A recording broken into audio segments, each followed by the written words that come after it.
Folks, something is wrong in America, no doubt about it. There's a new religion appearing. Many of you call it the New Age religion.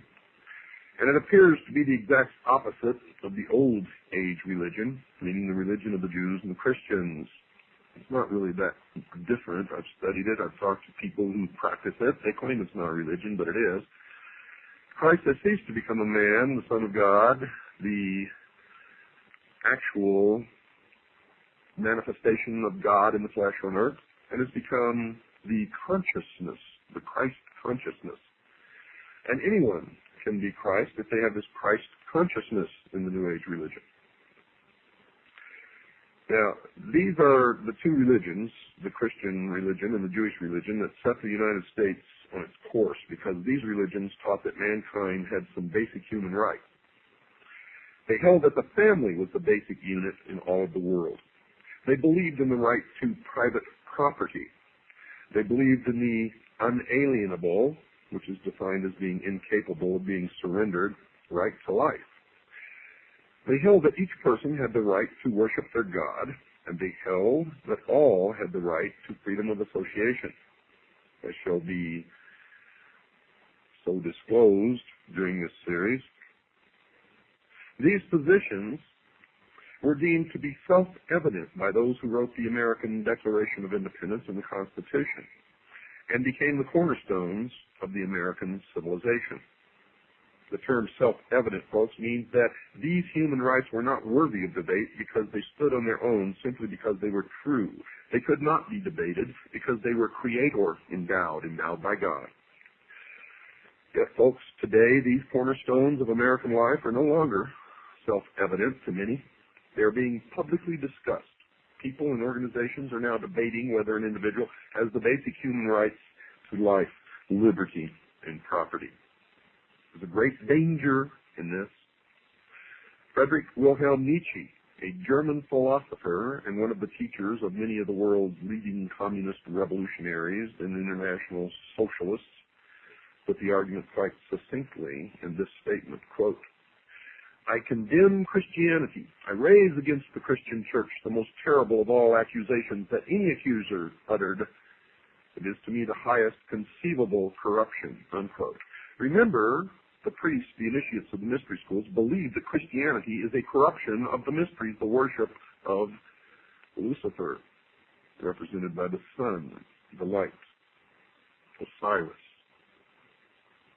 Tex Mars, an author who has written in opposition to the New Age, wrote this about their hatred of the Christians, quote, "The New Age believer is told, you could be a god in the next instant if only those horrible Christians weren't around with their poisonous attitudes," unquote.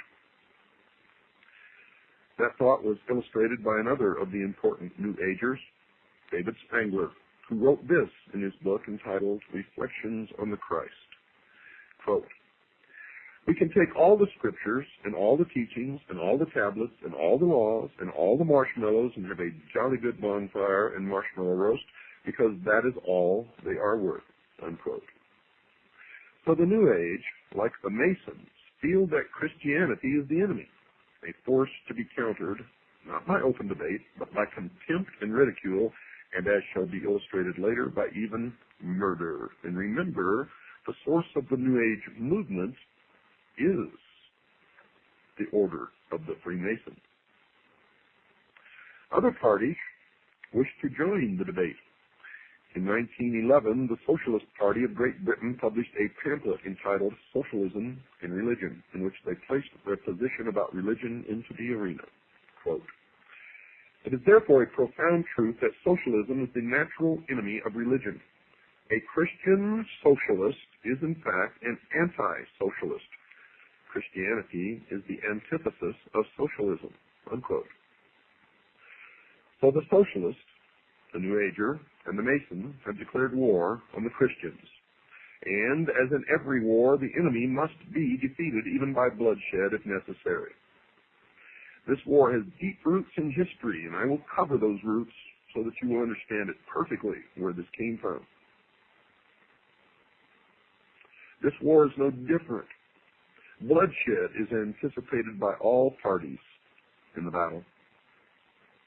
Betty Lafferty and Bud Hollowell, two New Agers, started the discussion about how their religion sanctions the use of violence against the Christian community. They wrote the following in their book entitled The Eternal Dance, quote, "This is a time of opportunity for those who will take it," apparently meaning the New Agers, the initiates of the mystery religions, socialists. For others, apparently the Christians, if the earth is unsuitable for them, if they will not accept the New Age religion, they will go on to other worlds, unquote, which simply means they will be exterminated. You better listen to me, folks. I am a messenger, and my message is unmistakable, and it had better not fall upon deaf ears, for those deaf ears will be rendered dead in the coming New World Order. Another New Age spokesman, Maharishi Mahesh Yogi, the guru sought out by the rock and roll group known as the Beatles and others, has been quoted as saying, quote, "There has not been and there will not be a place for the unfit. The fit will lead, and if the unfit are not coming along, if they will not accept the New Age religion, there is no place for them. In the age of enlightenment, there is no place for ignorant people. Non-existence of the unfit has been the law of nature," unquote. Another example of New Age thinking on this vital issue came from a pamphlet available in a bookstore selling New Age material. It was published by something called the Guardian Action Publications of New Mexico, and it was entitled Cosmic Countdown. This pamphlet alleged that it had received these thoughts from something called higher intelligence, and it directed its attention to the hunger disease problem in the third world, and the pamphlet simply stated, quote, "The world should be forewarned to be on the lookout for diseases which have been suppressed for years, suddenly rearing their ugly heads and decimating populations already on the verge of starvation in the third world nations. Although these peoples will eventually be replaced by the new root race about to make its appearance in a newly cleansed world, nevertheless, for the moment, this is a tragedy," unquote. You see, they have made incredible admissions, but none of you are looking, none of you are reading, none of you are absorbing. In fact, most of you are so stupid that you think that the only thing you should read is what you personally believe in or agree with. How can you exist in this world ignorant of the opinions and the writings and the thoughts of everyone else, including your enemies? The words reveal an incredible scenario. You see, these people in the third world nations are going to be entirely replaced by what they call, quote, "a new root race," unquote. That eventuality will not be a tragedy. The tragedy is that these people are dying now due to starvation and disease, but when they die later or they're all gone and they're replaced by the new root race, that won't be a tragedy. The concept that a new race of people will inhabit the world in the New Age millennium has been expressed by other believers in the religion. Ruth Montgomery, previously mentioned, has written about that change. Quote, "Those who survive the shift will be a different type of people from those in physical form today, freed from strife and hatred, longing to be of service to the whole of mankind.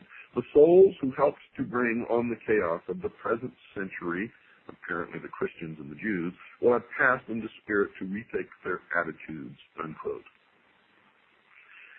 To show that the New Agers are talking about the physical death of the enemy, one must only search the writings of other New Agers. Another believer to write on the subject of the destruction of those who will not accept the new religion was Ruth Montgomery, and she has been quoted as saying in a transcribed interview carried by a magazine called Magical Blend, quote, "Millions will survive and millions won't. Those who won't will go into the spirit state because there is truly no death," unquote. Estimates of the number to perish have been made by some New Agers. One who has made such an estimate is John Randolph Price, who was quoted by Tex Mars in his book about the New Age, and he said that, quote, "John